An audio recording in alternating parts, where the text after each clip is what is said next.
ایک عورت کسی بادشاہ کے محل میں کام کرتی تھی۔ ایک دفعہ ایسا ہوا کہ وہ بیمار ہو گئی اور محل میں کام کرنے نہ جا سکی۔ اس عورت کا ایک جوان بیٹا تھا۔ اس نے اپنے بیٹے سے کہا کہ بیٹا، میں تو بیمار ہوں، اس لیے کچھ دنوں کے لیے تم کام پر جاؤ اور میرے حصے کا محل میں جا کر کام کرو۔ ماں کی بات مان کر بیٹا محل میں چلا گیا۔ اتفاق سے جب وہ لڑکا وہاں صفائی کر رہا تھا کہ اچانک ادھر سے بادشاہ کی بیٹی کا گزر ہوا۔ اس نوجوان کی نظر جب حسین جمیل شہزادی پر پڑی تو اس کا دل بے اختیار تڑپ اٹھا اور وہ شہزادی کے عشق میں مبتلا ہو گیا۔ شام کو گھر واپس آ گیا مگر دل کو قرار نہ ملا۔ اس نے رات جاگ کر صبح کے انتظار میں گزار دی اور دوسرے دن جب وہ محل میں گیا تو اس کی پہلی تمنا یہ تھی کہ کسی طرح محبوب کی زیارت ہو جائے، مگر وہ اسے کہیں نظر نہ آئی۔ اس طرح 4 دن گزر گئے۔ ادھر اس کی ماں کی صحت بھی ٹھیک ہو گئی تو اس نے کہا کہ بیٹا، اب میں ٹھیک ہوں، آج کے بعد تم بادشاہ کے محل میں نہ جانا۔ عشق کی جو چوٹ اسے لگی تھی اسے ایک پل بھی قرار نہ آنے دیتی۔ رفتہ رفتہ اس نے کھانا پینا بھی چھوڑ دیا اور اتنا بیمار ہوا کہ چارپائی پر آ گیا۔ ماں نے جب بیٹے سے پوچھا کہ تجھے ایسا کیا ہوا ہے جس سے تیری حالت اتنی زیادہ خراب ہو گئی ہے، تو اس جوان نے ہمت کر کے ماں کو سارا قصہ سنا دیا۔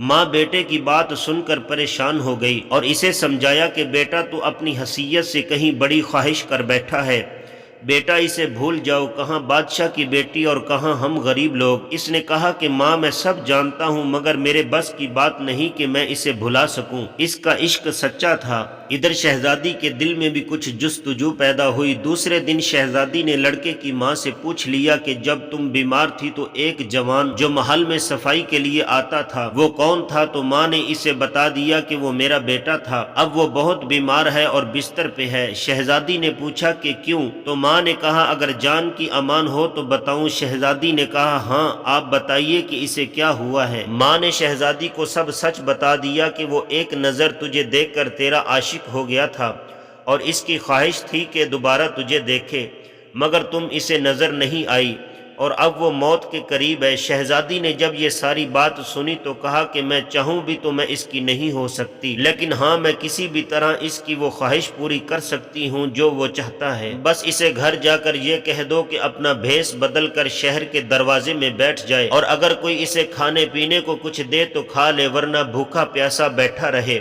اور ساتھ ہی اللہ تعالیٰ کے نام کا ورد کرتا رہے۔ اس طرح لوگ سمجھیں گے کہ کوئی مخلص اللہ والا ہے اور اس کا چرچا اتنا زیادہ ہو جائے گا کہ لوگ اس کی زیارت کو جائیں گے۔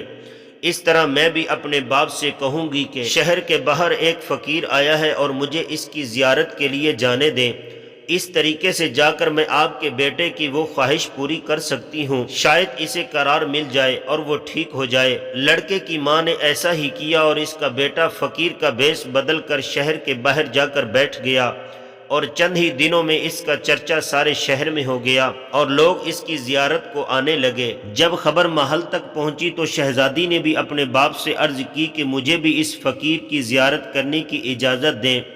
بادشاہ نے یہ سن کر خوشی خوشی اجازت دے دی۔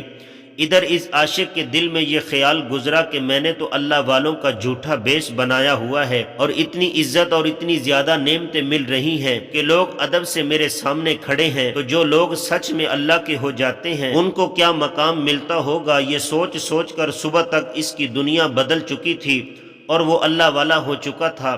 شہزادی جب صبح اس کی زیارت کو پہنچی اور اس کے سامنے آ کر بیٹھ گئی تو اس نوجوان نے نگاہ اٹھا کر بھی نہ دیکھا۔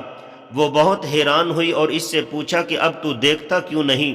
تو اس نوجوان نے کہا کہ تجھے کیا دیکھوں، تیرا حسن نجاستوں سے بھرا ہوا ہے، میرے سامنے جنت کی وہ حور بیٹھی ہے کہ اس دنیا میں اس کی کوئی مثال نہیں، جو نجاستوں سے پاک ہے اور ان کا حسن دنیا کو روشن کر رہا ہے۔